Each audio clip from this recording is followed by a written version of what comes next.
오늘 말씀은 가나안 땅을 두 번째로 분배받은 요셉 자손들 이야기입니다. 이게 16장, 17장에 나오는데요. 잘 아시는 것처럼 가나안 땅 분배는 이스라엘의 12지파별로 분배가 되었습니다. 여러분, 이스라엘 백성은 12개의 지파, 그 부족으로 자손으로 구성되어 있는데 이 12지파는 아브라함과 이삭과 야곱에라고 할 때 그 야곱의 12아들들입니다.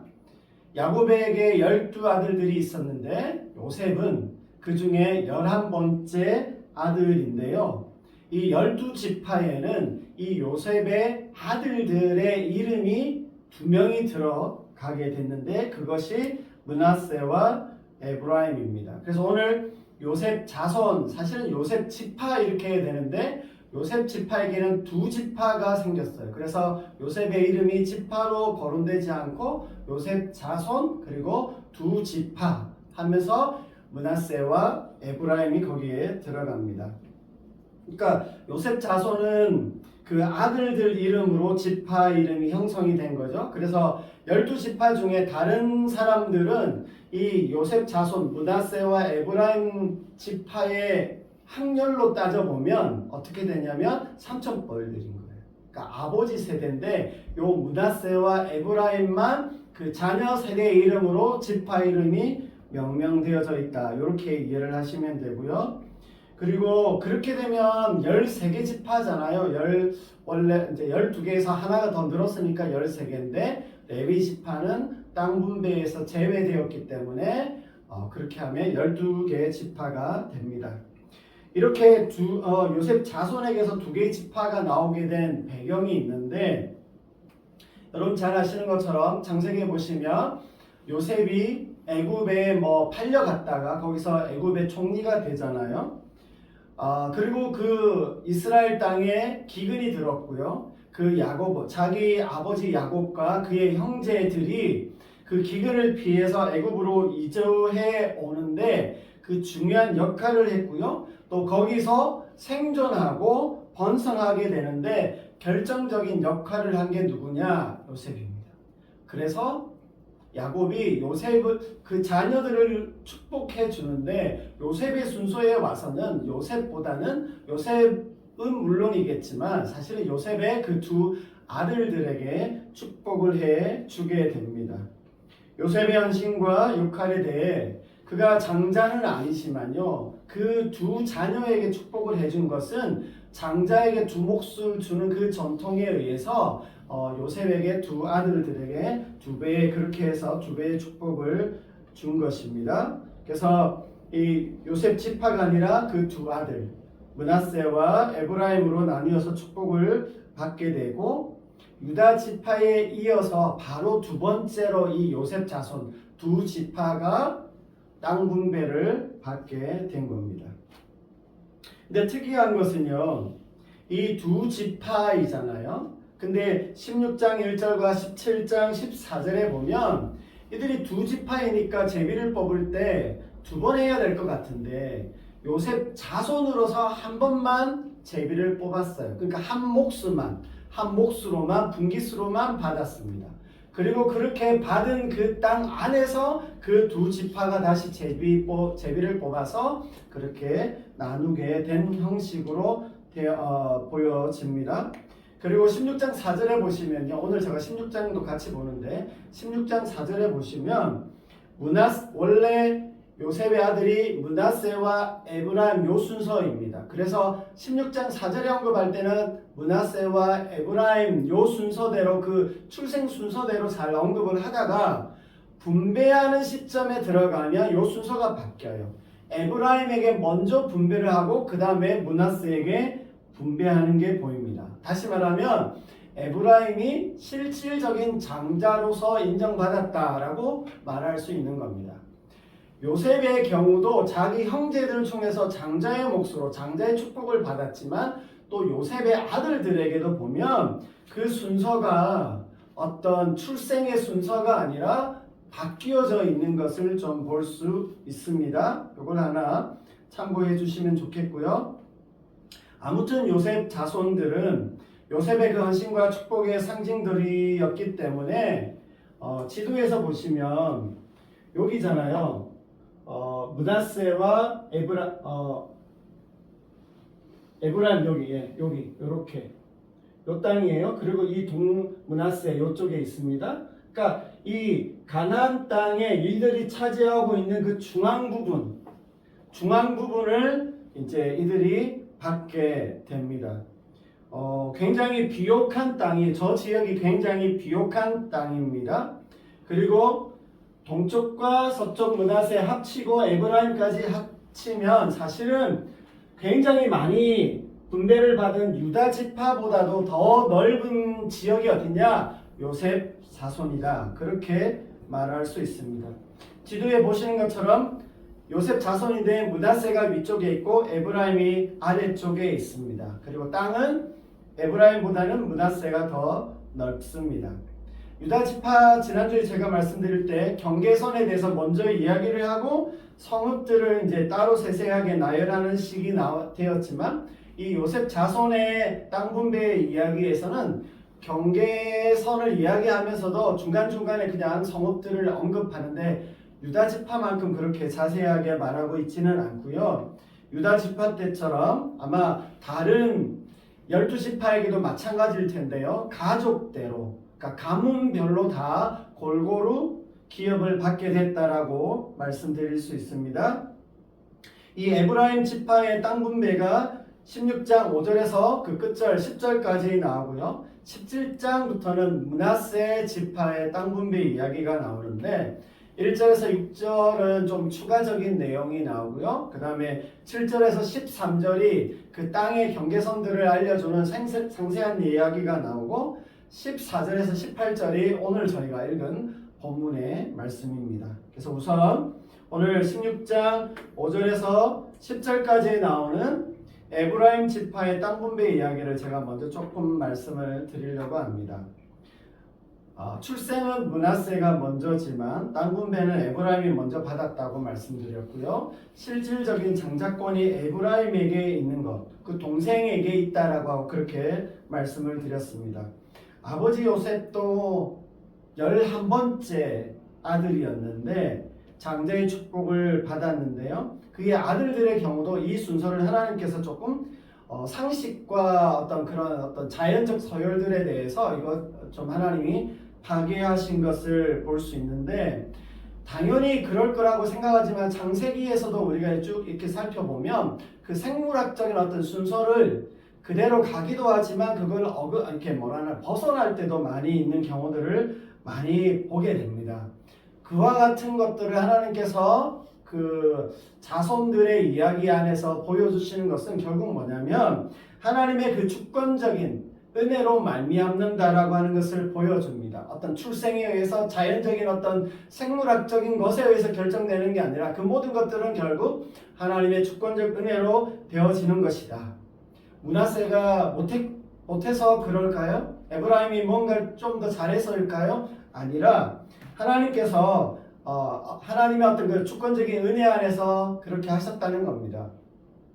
요셉은 우리가 볼 때 뭔가 좀 축복을 받을 만한 그런 게 있다라고 할 수도 있겠지만 에브라임에게서 그런 것을 찾기는 그렇게 찾기 쉽지 않습니다. 그런 면이 에브라임에게 작용한 것은 아니다라고 하는 겁니다. 그 모든 것이 하나님의 주권적 은혜로 말미암았다라고 하는 것을 우리에게 알게 해주시고 그래서 우리 각자들은 하나님의 그 은혜 안에서 우리의 그 삶을 살아가도록 하나님께서 인도하고 계신다라고 하는 것을 다시 한번 기억해야 합니다. 겸손하게 하나님께서 그 주권적으로 결정하시고 우리를 합당하고 적합하게 살아가도록 인도하신다라고 하는 것을 우리가 기억하고 그 하나님을 신뢰해야 한다라고 하는 겁니다. 다소 이것이 불공평하게 보일 수 있겠지만 하나님께서 우리 각자를 다른 방식과 다른 은혜로 인도하신다라고 하는 것을 좀 우리가 항상 기억하고요. 내 삶 안에서 주어진 어떤 조건들, 여건들, 배경들에 대해서 감사하며 겸손하게 하나님과 동행하는 그 삶을 우리가 살아갈 수 있어야 할 것입니다. 그리고 오늘 9절 말씀해 보시면요. 이 에브라임 그 지파의 땅 분배에 있어서 조금 추가로 하나 언급하고 있는 내용이 있는데 그게 뭐냐면 9절에 보시면 에브라임의 어떤 그 성읍들이 므낫세 자손의 그 경계 안에 들어가 있다라고 하는 그 이야기를 언급을 합니다. 그러니까 므낫세 땅인데 에브라임의 성읍들이 그 안에 들어가 있다라고 그렇게 이야기합니다. 이것은 므낫세 지파의 경우도 마찬가지인데요. 네, 여기 있네. 이사가라고 그 주변 성읍들 이거 아닌데 아닙니다. 여기 제가 안 올려놨네. 므낫세 지파도요. 이사갈과 아셀 지파의 그 경계 안에 자신의 성읍들이 있다고 그렇게 17장 11절에 나와 있습니다. 그러니까 뭔가 이게 다른 지파의 경계인데 자신들의 성읍이 거기에 들어가 있는 경우들을 말합니다. 여러분 이런 상황들이 있을 수 있잖아요. 이럴 때 사실 이게 그 EU 유럽 연합에 보면 굉장히 이렇게 되어 있어서 이 같은 마을인데도 어느 마을은 이쪽 나라에 속해 있고 어느 마을은 이쪽 나라에 속해 있는 그런 경우들도 있더라고요. 여기도 그런 경우들입니다. 그러니까 이렇게 되어서 서로 지파 간에 지체 간에 그 관계를 잘 유지를 해야 돼요. 그 관계를 잘 유지하지 못한다면 다툼과 분쟁이 될 수밖에 없다는 거죠. 그래서 좀 이런 어떤 부분들을 하나님께서 남겨두신 것은 지파 간에 그 지체 간에 화평한 어떤 공존을 의식하면서 살아가도록 그런 어떤 지체의식을 좀 강화시켜주는 어떤 면이 있다고 저는 그렇게 생각을 했습니다. 지파 간의 이 경계선이 어떤 지파 간의 그 더 어떤 깊은 유대 관계를 필요로 한다라고 하는 거죠. 하나님의 어떤 공동체, 하나님의 백성된 그 삶 안에서 사실 각자가 따로인 것 같지만 경계를 가지고 있기는 하지만 서로 공유하고 공감을 누리는 그 삶이 이 하나님의 백성들 안에 공동체 안에는 필요하다라고 하는 것을 우리가 한번 기억할 필요가 있어요. 이게 우리가 하나님 안에 있으면서 우리가 사람들과 함께하는 이 공동체 안에서 가져야 되는 특별한 성격인 것을 우리에게 보여줍니다. 또 하나는요. 또 하나 이 에브라임 땅 분배에서 마지막으로 언급하고 있는 게 10절에 보시면 게셀에 거주하는 가나안 족속을 쫓아내지 아니하였으므로 가나안 족속이 오늘까지 에브라임 가운데 거주하며 노역하는 종이 되니라. 사실 자기 영역 안에 있는 가나안 족속을 다 쫓아내지 못한 건 지난주에 보았던 유다 지파도 예루살렘 성에 있는 그 여부수 족속을 다 쫓아내지 못했던 것도 있습니다. 네, 또 여기 므낫세 지파도요. 17장 12절 13절에 보시면 가나안 족속을 다 쫓아내지 못했어요.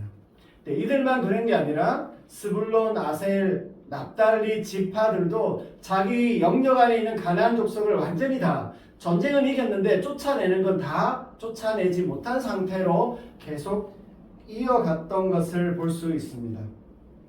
하나님께서는 분명히 자신들이 분배받은 그 땅 안에 있는 그 가나안 족속들을 완전히 몰아내는 것, 쫓아낼 것을 말씀하셨지만 오늘 이 요셉의 자손들, 그 에브라임과 므낫세는 그렇게 하지 못했습니다. 않았습니다.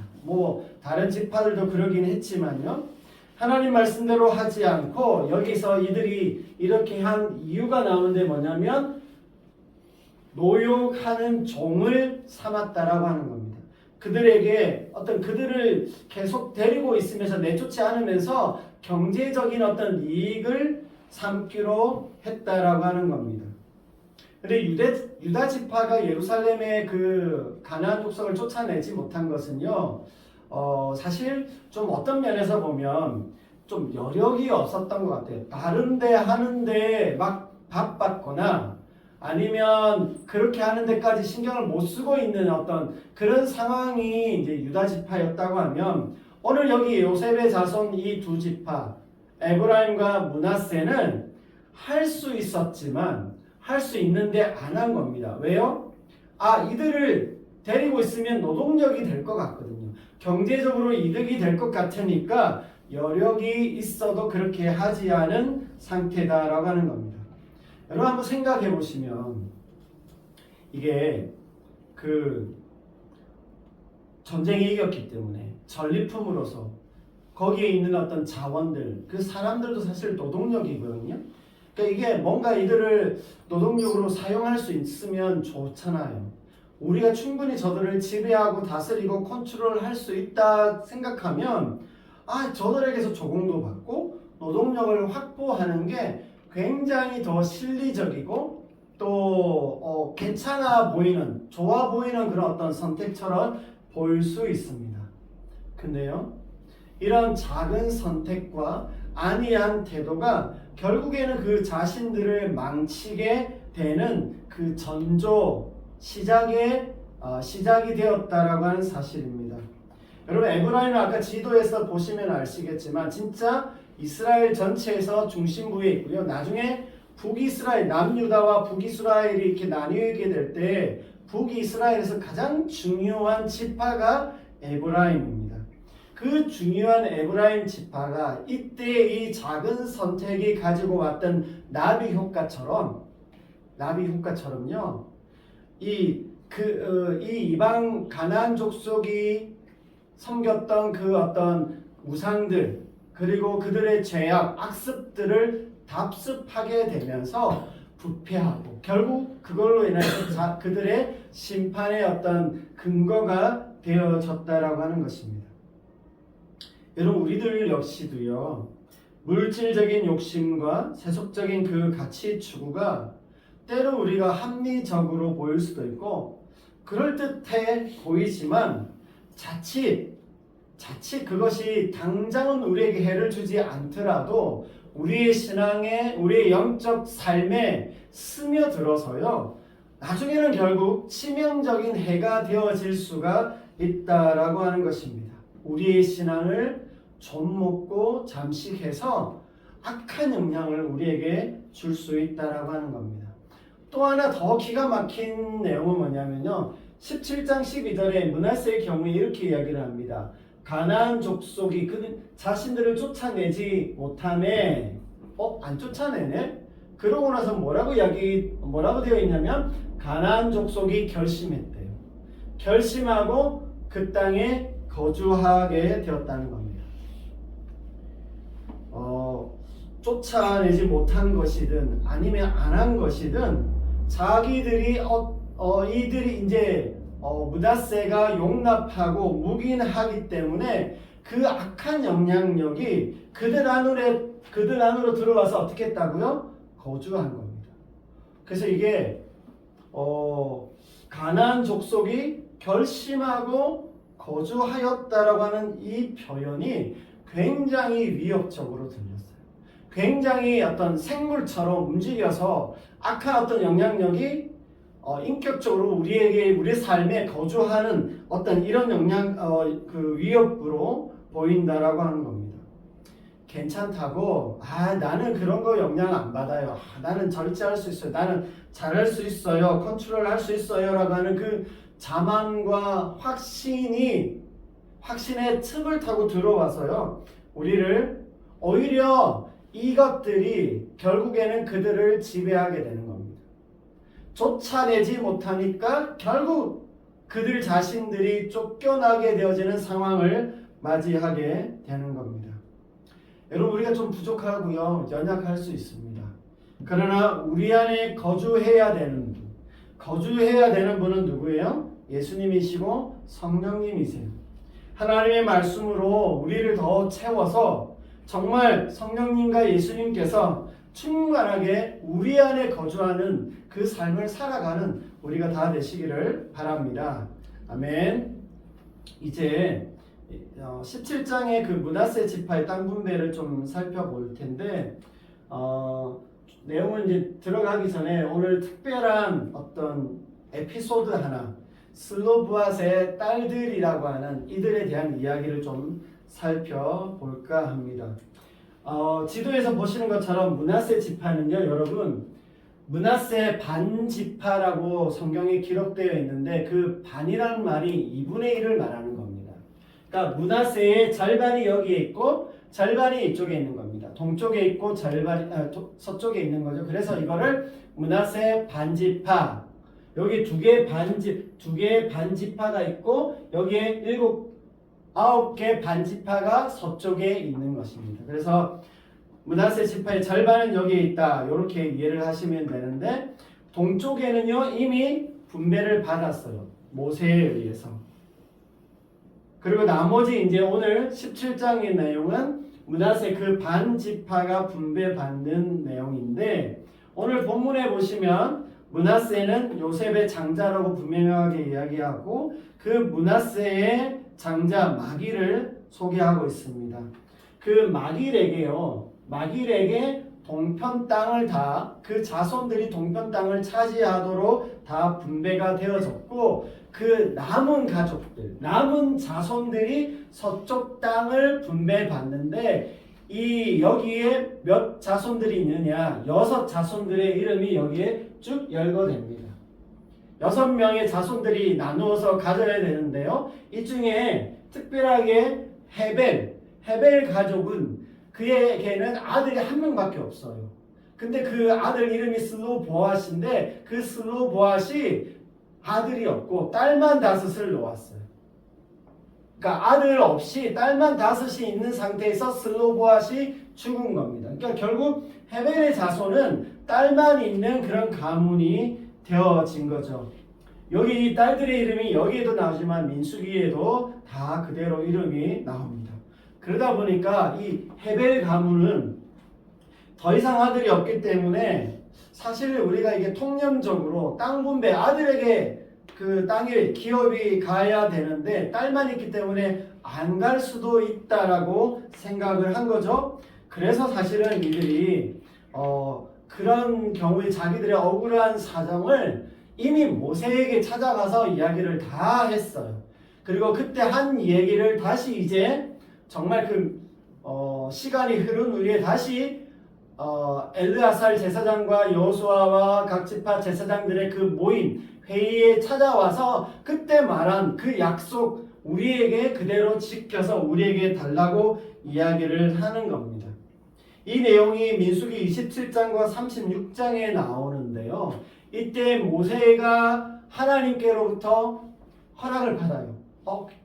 그 집에 아들이 없으니까 딸들에게 다 나눠줘도 돼. 근데 하나님께서 그때 조건을 하나 붙였는데 뭔 조건이냐면 이 딸들이 자기가 가지고 있는 재산이 있는데 그걸 가지고 다른 지파 사람과 결혼해서 가버리면 안 되잖아요. 그러니까 조건은 너네 딸들이 다 지파 그 땅을 받는데 그 조건은 너네가 다른 지파 사람들과 결혼하지 않고 같은 지파 안에서만 결혼한다라고 하는 그 약속을 하라는 거예요. 저쪽 지파에 내가 마음이 드는 사람이 있는데 저쪽 지파에 내가 가고 싶은데 가면 안 된다는 거예요. 그 가는 것을 하지 않기로 약속을 하고 땅을 분배받게 됩니다. 그래서 각자가 그 5명과 그 아들들 5명과 딸들 5명이 다 한 분기씩 받아서 10개의 분기수로 서쪽 지역의 므낫세 땅을 받게 됩니다. 이 얘기가요, 이 슬로보앗의 딸들 얘기가 이 전체 땅 분배 이야기에서 굉장히 중요한 의미가 있습니다. 어쩌면 이게 땅 분배를 받아야 한다라고 하는 이 생존의 문제, 그래서 당연한 요구고 선택으로 보이긴 하지만 이들이 나와서 요구한 거기에는 지금 이 여호수아에게 나와서 요구하고 있는 것은 그 앞에서 하신 하나님의 말씀, 그 약속을 다시 붙잡고 그것에 의해서 그 약속 안에 자신들의 삶을 확정 지으면서 이와 같이 나오고 있다라고 하는 겁니다. 이해가 되시죠? 이때 그들에게는 다른 지파의 사람들과 결혼하지 않는 조건이 붙었어요. 어떻게 생각해 보면 그들의 인생이 어떻게 될지 모르는데 좀 제한되어질 수 있는 어떤 조건이 이들에게 주어졌지만 그 조건을 기꺼이 거절하지 않고 기꺼이 수용함으로써 하나님의 그 약속 안에 있기로 결정한 것이 이 슬로브와 딸들의 모습이다라고 하는 것입니다. 아들들 역시 땅을 분배받기 위해서 이런 어떤 다른 수고가 없지는 않았겠지만 오늘 이 슬로브와 딸들은요, 그런 어떤 시대에서 언약 안에 있기로 어떤 언약에 대한 요구하고 신실하게 그것을 수행하는 그 모습 속에서 다른 주변의 지파들에게 당연한 것으로 생각했던 그 아들들이 이어받게 됐던 그 지파들에게 굉장히 도전이 되고, 하나님의 땅을 그냥 당연히 받는 것이라 생각했지만 그것이 이렇게 어떤 언약을 기억하고 그것을 수행하는 것 속에서 받게 되어지는 것이구나라고 하는 그 모범적인 모습으로 이해되어진다라고 하는 겁니다. 제한된 조건이 있다 할지라도 그 하나님의 말씀 안에 언약 안에 머물므로 그것을 얻게 되어지는 그 모습, 그것이 오늘 여기에 있어요. 제가 뒤에서 이제 에브라임과 므낫세 지파의 어떤 다른 모습을 보여줄 텐데, 이 에브라임과 므낫세는 아까 말씀드렸죠, 큰 땅을 받았어요. 그런데도 거기에 더 탐심이 들어와서 뭔가 좀 수고하지 않으면서 땅을 더 얻으려고 하는 그 욕심이 이제 보여지는데, 그런 모습과는 사실은 이 슬로브와 딸들은요 굉장히 다른 대조되어지는 모습으로 여기에 본문에 기록되어져 있다는 겁니다. 하나님의 은혜로 당연히 이 땅을 분배받는 것이지만 이 슬로브와 딸들의 이 기사가, 이 이야기가, 이 사건이 하나님의 나라에 하나님의 그 어떤 기업을 받는 데 있어서 얼마나 이 순종하는 것, 언약을 기억하고 그 안에 잘 머물러 있어야 하는지를 보여주는 모범과 같은 내용입니다. 그리고 그 당시에 얼마나 남성 중심의 사회였어요. 그런 사회에서도 이 여성으로서, 딸들로서 하나님 나라를, 기업을 요구하는 그런 어떤 믿음의 모습이 이때에도 이 슬로브와 딸들에게서 보여진다라고 하는 겁니다.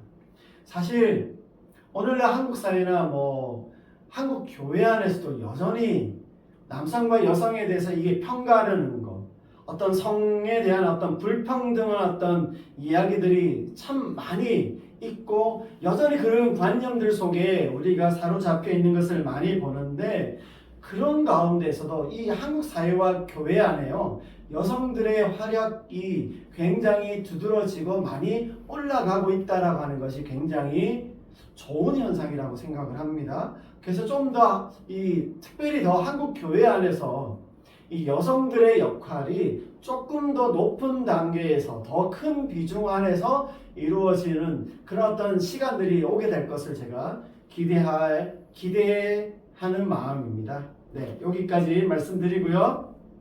이제 오늘 읽은 그 본문 말씀 14절에서 18절에 나오는 이 요셉 자손 두 지파가 땅 분배에서 약간 불만을 제기했던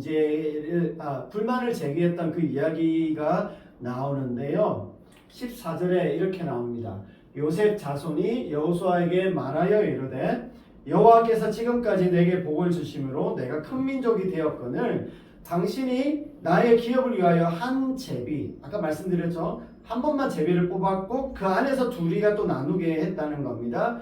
한 분깃만으로 내게 주시면 어찌함이니까 하니, 두 지파인데 제비는 한 분만 뽑았기 때문에 더구나 자기들의 인구가 굉장히 더 늘어났는데 더 큰 지파가 되는데 이게 공평하지 않다고 이야기를 하는 겁니다. 여러분, 이스라엘 출애굽한 백성들이요, 두 번의 인구 조사가 있었습니다. 1차 조사와 2차 조사. 그러면서 증가한 지파도 있고 감소한 지파가 있는데 이런 수가요 사실 거의 변동이 없어요. 40년이 지났는데도 거의 변동이 없이 그대로 잘 보존이 됐습니다. 사막에서. 근데 므낫세는 32,200명에서 25,000명이 늘어나서 52,700명이 되었습니다.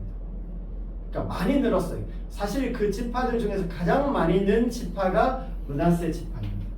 에브라임 지파는요 45,000명에서 오히려 8,000명이 줄어서 32,500명이 되었습니다.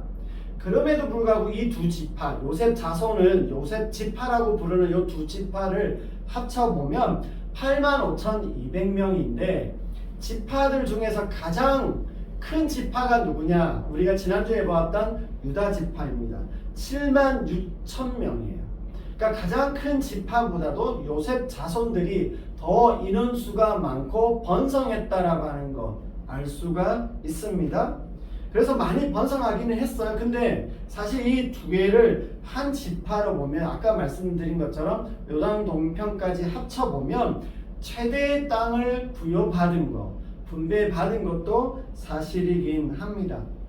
이런 면에서요, 에브라임이 이 문제를 제기한 것 같아요.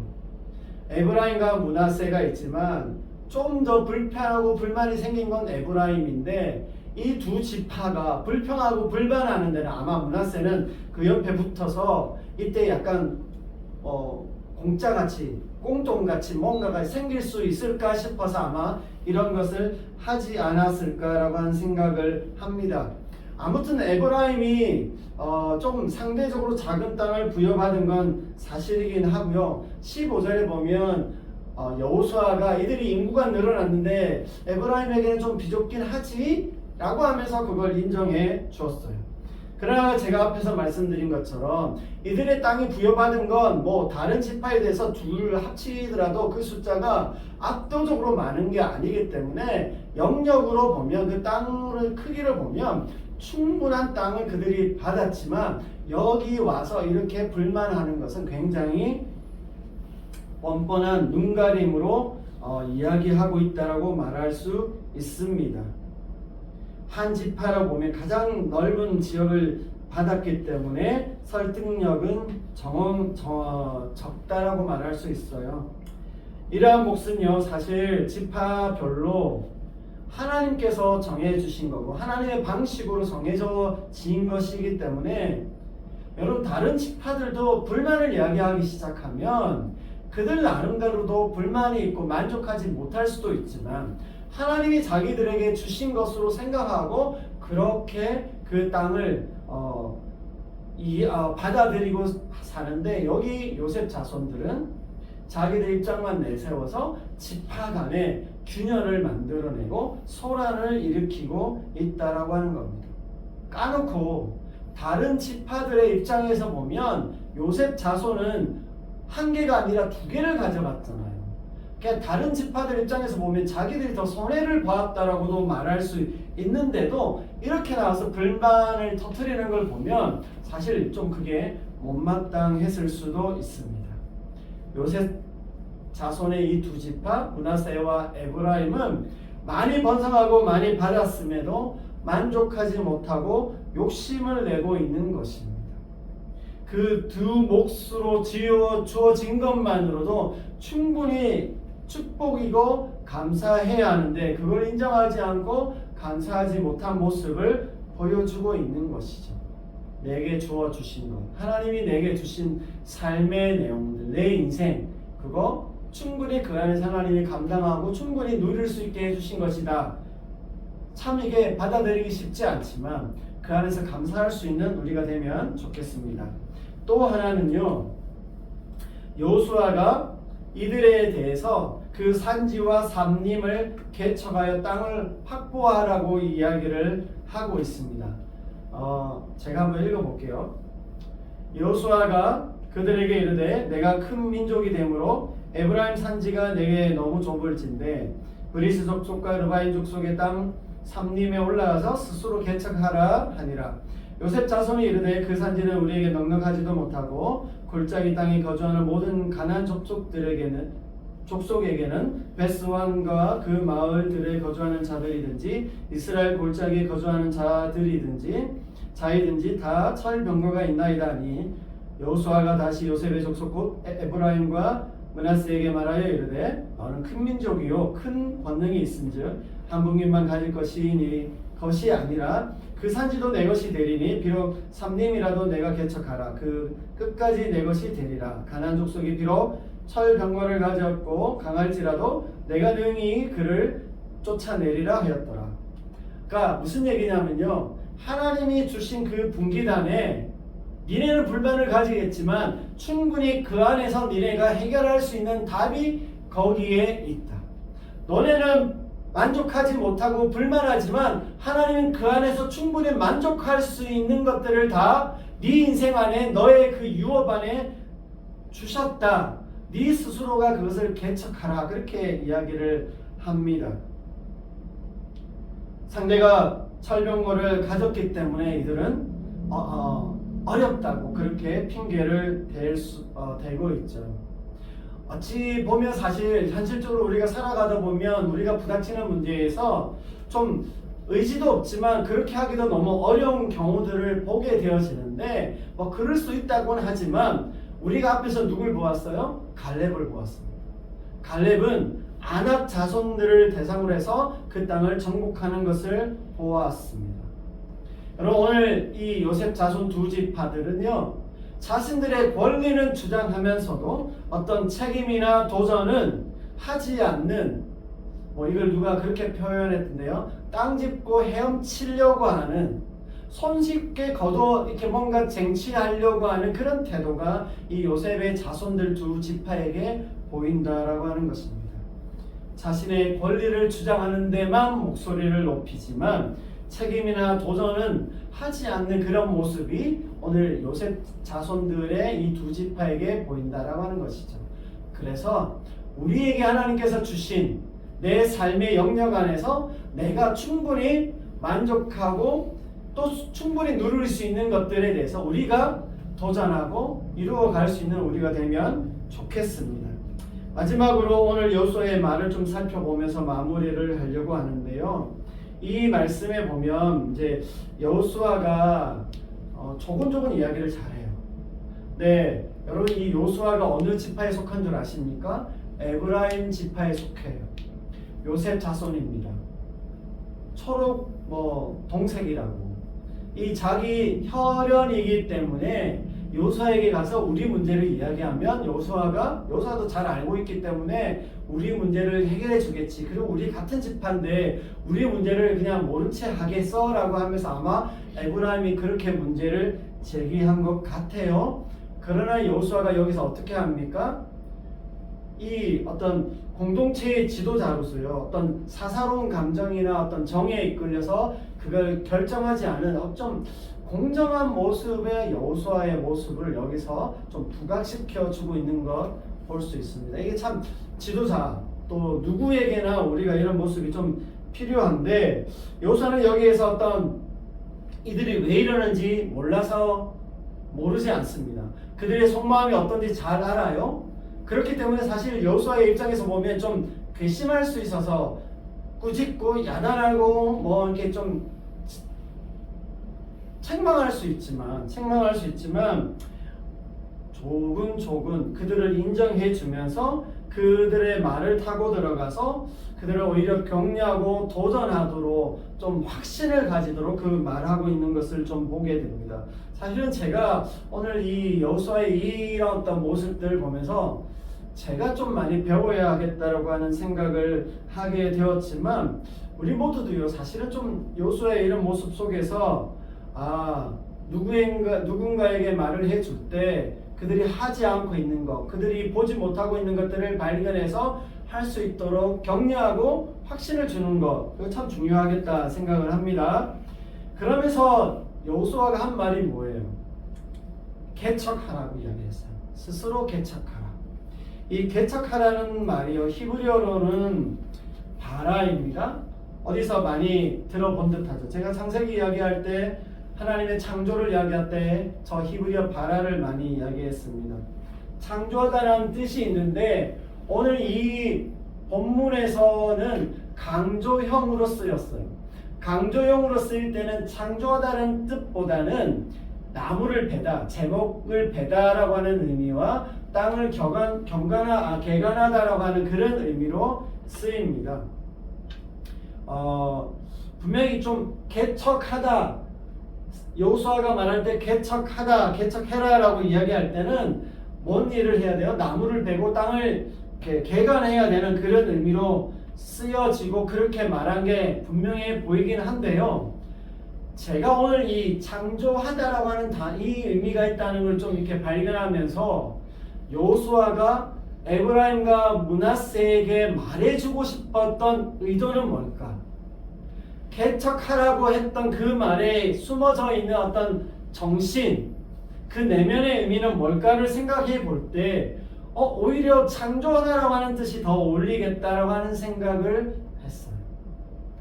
여러분, 이런 의미에서 창조라는 의미가 사실 우리가 앞에서 보았던 그 갈렙의 딸 누구죠? 악사의 경우도 그렇고요. 우리가 방금 보았던 슬로보아스의 이 딸들의 경우도 땅 분배에 있어서 개척하는 모습이지만 그것이 어떤 모습으로 보일 수 있냐면 창조해내는 그런 모습으로 비춰질 수 있다라고 하는 겁니다. 그래서 개척하라고 하는 의미를 좀 광의적으로 크게 보아서 창조하다는 의미로 좀 풍성하게 이해할 수 있겠구나라고 하는 생각을 하게 되었어요. 그들 자신들이 처해 있는 이 상황, 이 삶의 문제를 해결하고 그렇게 나아가야 하는 그 문제들 앞에서 이 문맥 안에서 보면 나무를 베고요, 땅을 개간하는 그 일들이겠지만 사실은 그것이 하나님께서 세상을 창조하실 때 하나님의 그 창조의 사역, 창조의 역사하셨던 그 모습을 떠올리면서 우리의 문제들, 우리가 풀어내지 못할 거라고 생각했던, 우리가 직면하고 있는 그 문제들에 대해서 하나님의 창조와 같은 역사를 만들어가는 식으로의 삶의 개척, 그것이 일어나기를 바라는 마음이 아니었을까. 또 저는 그렇게 보고 싶은 마음이 들었습니다. 에브라임과 므낫세가 자신들이 맞닥뜨리게 된 그 문제들과 바라는 그 문제들에 대해서 여호수아의 말처럼 개척하는 그 역사를 이루어 가야 했던 것입니다. 그것은 마치 태초에 이 세상을 창조하시는 하나님의 모습과 같고요, 이 세상을 여전히 창조하시는 하나님의 손길을 닮아가는 모습이라고 말할 수 있습니다. 그 하나님의 창조하시는 역사를 우리 자신의 삶에서 이루어가는 것을 포함하고 있다 말할 수 있습니다. 여러분, 우리들도 마찬가지입니다. 우리가 처해 있는 그 상황들, 해결되기를 바라는 그 문제들, 그리고 좀 더 성장하고 나아가기를 바라는 것들에 대해서 하나님의 그 창조의 역사심을 좀 의지함으로 개척해 나가는 우리가 되면 좋겠습니다. 하나님의 창조하시는 역사로 우리의 삶을 개척해 나가고 이루어가는 우리 모두가 되시기를 바랍니다. 하나님의 그 창조의 손길로 우리 삶에 놓인 많은 문제들을, 그 문제들을 나무를 베고 개간하며 개척해 나가는 우리 모두가 되시기를 주님의 이름으로 축복합니다. 아멘.